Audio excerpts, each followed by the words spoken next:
Ever feel like you're just bombarded with advice on being successful, but it all just sounds so vague? Yeah. Well, today we're diving into a book that gets refreshingly practical called Chop Wood, Carry Water.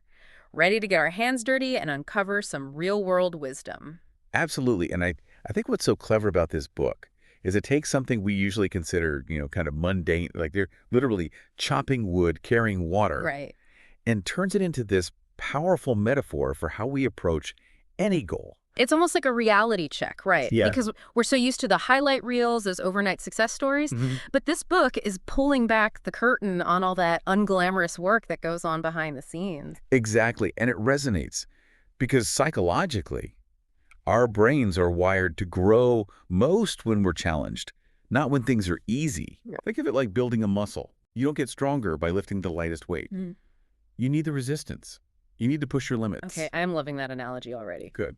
So how does this chop wood, carry water mindset actually play out in our lives? Because I'm sure we're not all literally chopping wood out there, or maybe some of us are, who knows? Where the book gives some really relatable examples. Think about a time you were working under someone, maybe in a job you weren't thrilled about. Mm-hmm. It felt like chop wood, carry water, Yeah. right? But what if, instead of viewing it as a drag, you saw it as a chance to learn from someone else's experience, to steal their best skills, so to speak? Ooh, I like that. Viewing it as stealing skills, it's like you're secretly leveling up while no one else realizes it. Precisely. Or think about working in a field that's completely new to you. Might seem daunting. Yeah. But those unfamiliar tasks, that's where you expand your resources, build new connections, and develop this wider skill set. Yeah. All incredibly valuable, even if it doesn't feel glamorous in the moment. It's like that saying, never waste a good crisis, or in this case, never waste a good chop wood, carry water opportunity. Exactly. But there's more to it than just putting in the hours, right? Yeah. The book also talks about the importance of having a strong value system, especially when it comes to defining success. Absolutely. This is where it gets really interesting. Chop wood, carry water makes this crucial point. Don't let your self-worth hinge solely on your achievements. Because here's the thing, and I think this is something we can all relate to. Success is not linear. There will be setbacks. There will be challenges. And if your entire identity is wrapped up in those external markers of achievement, well, you're setting yourself up for a very bumpy ride. It's like putting all your eggs in one basket, and then that basket catches fire, Yeah, and suddenly your whole sense of self goes up in flames, too. exactly. Not a good look. And, the book gives this really powerful example of a company that discovers a dangerous flaw in one of their products. Okay. They have a choice to make: prioritize profit or prioritize safety. And it's their values, those deeply held beliefs, that ultimately guide them to make the tough but ethical call. So it's about having that internal compass, that moral backbone, Yes, to guide your decisions, especially when the easy path might lead you astray. precisely. Because separating your identity from your accomplishments, Yep. that's what gives you the resilience to bounce back from setbacks, to learn from your mistakes, and to keep going even when things get tough. And that, my friend, is a hallmark of any successful person. What stands out to you about this idea?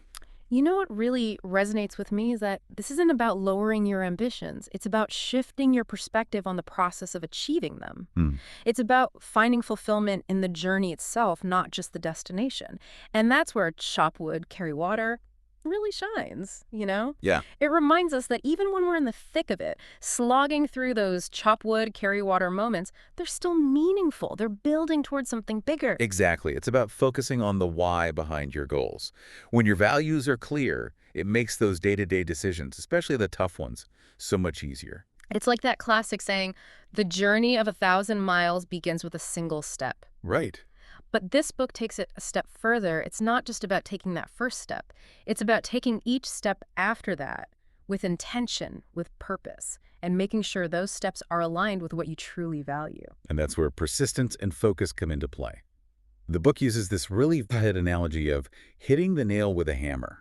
You don't just hit it once and expect the job to be done. Right. It takes repeated, focused effort to drive that nail all the way in. Achieving mastery in any field is no different. It's about consistently showing up, putting in the work, even when you don't feel like it, or when the results seem miles away.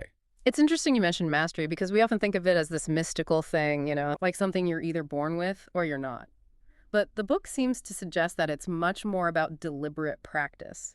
It's about putting in the reps, even when it's hard. Absolutely. This concept of deliberate practice is fascinating because it demystifies mastery. It's not about some innate talent. It's about focused, strategic effort over time. It's about identifying your weaknesses, Right. working on them specifically, pushing yourself just beyond your comfort zone, getting feedback, and then repeating the process. So it's not just about mindlessly putting in the hours. It's about being really intentional with your practice, focusing on those areas where you can improve the most. Exactly. Think of an athlete training for the Olympics. They don't just show up and randomly go through the motions. Right. They have a coach, a plan. They're tracking their progress, constantly making micro adjustments to improve their performance. So how can we apply this deliberate practice idea to, say, learning a new language or mastering a musical instrument? Any practical tips? Absolutely. It's about breaking down the skill into smaller, manageable chunks. So instead of trying to learn everything at once, focus on one aspect at a time.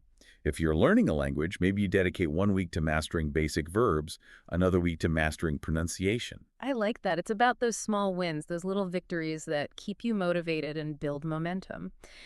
Speaking of motivation, though, let's be real. Staying motivated isn't always easy. The book talks about discouragement being a major obstacle on the path to success, and we've all been there, right? Oh, yeah. It can be so deflating when you're putting in the work, but not seeing the results you hoped for. Absolutely.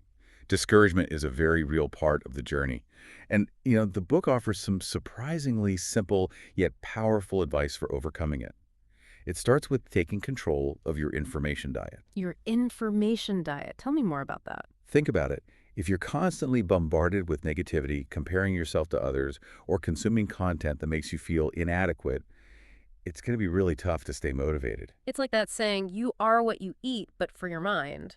Exactly. So we're talking about being mindful of the books we read, the podcasts we listen to, even the social media accounts we follow. Exactly. Ask yourself, is this input feeding my motivation or draining it? Is Yeah. it inspiring me or making me feel like I'm not good enough? And it's not about living in a bubble of positivity. It's about being selective, Right. about choosing inputs that nourish your goals and support your well-being. It's like curating your own personal growth library, both online and off. Yeah. You wouldn't stock your bookshelf with books you hate, so why do that with your mind? But what about the people around us? Can they be part of our information diet too? 100%. The book also emphasizes the importance of surrounding yourself with the right people. Yeah. Who are you spending your time with? Are they the kind of people who lift you up, who support your dreams? Or are they constantly dragging you down with negativity or doubt? Sometimes we don't even realize how much the people around us can influence our energy and our motivation. That's so true. It's like that saying, you're the average of the 5 people you spend the most time with. Exactly. And finally, the book offers a really practical tool for staying on track.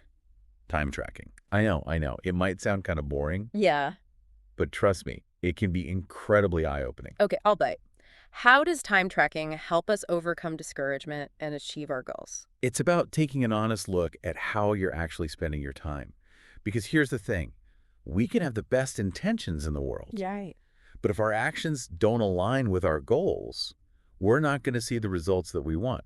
Time tracking helps to highlight those discrepancies. Are you truly prioritizing the things that move you toward your goals? Or are you getting bogged down in distractions, procrastination, or things that don't really matter in the grand scheme of things? It's like holding up a mirror to your day and saying, okay, show me where I'm actually spending my precious time and energy. Precisely. And the book encourages you to try it out for yourself. Track your time for a week, a month, even just a few days, and see what patterns emerge. You might be surprised by what you discover. Maybe you're spending way more time scrolling through social media than you realized. Or maybe you're surprised by how much time you're actually dedicating to tasks that don't really align with your values or goals. It's about taking ownership of our time, that most precious resource, and making sure it's aligned with where we want to go in life. And remember, discouragement, setbacks, criticism, these are all part of the journey, even for the most successful people. Chop wood, carry water remind us that Oprah Winfrey was told she wasn't fit for television. Walt Disney was told his ideas were bland. Can you imagine? That's insane. Those are some of the most iconic figures in entertainment history, and they were told to give up. Talk about discouraging. It just goes to show that rejection and criticism are not a reflection of your worth or potential. It's how you respond to those setbacks that truly matters. Do you let them derail you? Or do you use them as fuel to keep going? And that's where this whole chop wood, carry water mentality comes full circle, right? Yeah. It's about embracing the entire process, the highs, the lows, the mundane, the exhilarating, because it's all contributing to your growth and ultimately leading you towards your goals. Exactly. And this book has really got me thinking. So much of what we've been discussing is about how this chop wood, carry water mindset Mm, can help us achieve our own personal goals, yeah. our own individual aspirations. But what if we zoomed out a bit? Zoomed out. How do you mean? What if we applied this same principle of relentless, consistent action to tackling problems in our communities, in our world? Think about the challenges we face, whether it's climate change, social injustice, or poverty. These issues can feel daunting, overwhelming even. And it's easy to feel like our individual actions don't make a difference. I think we've all felt that way at some point. Yeah, but imagine what could happen if we approach these challenges with the same chop wood, carry water mentality. If we focused on making small, consistent contributions each day. If we stayed persistent, even when the results seemed miles away. It's like that ripple effect, right? Yeah, Small actions multiplied by millions of people can create waves of change. precisely. And that's an incredibly empowering thought to leave you with, because it means that no matter what your goals are, no matter how big or small, you have the power to make a difference. It starts with embracing the chop wood, carry water mentality, finding value in the process and staying true to your values every step of the way. So to wrap up this awesome deep dive, chop wood, carry water isn't just about achieving individual success. It's about approaching life with intention, persistence, and a focus on the journey, not just the destination. And it's about remembering that even when things get tough, even when you face setbacks or discouragement, you have the power to choose your response. You can choose to learn from your experiences, keep going, and never give up on your dreams. Until next time, deep divers.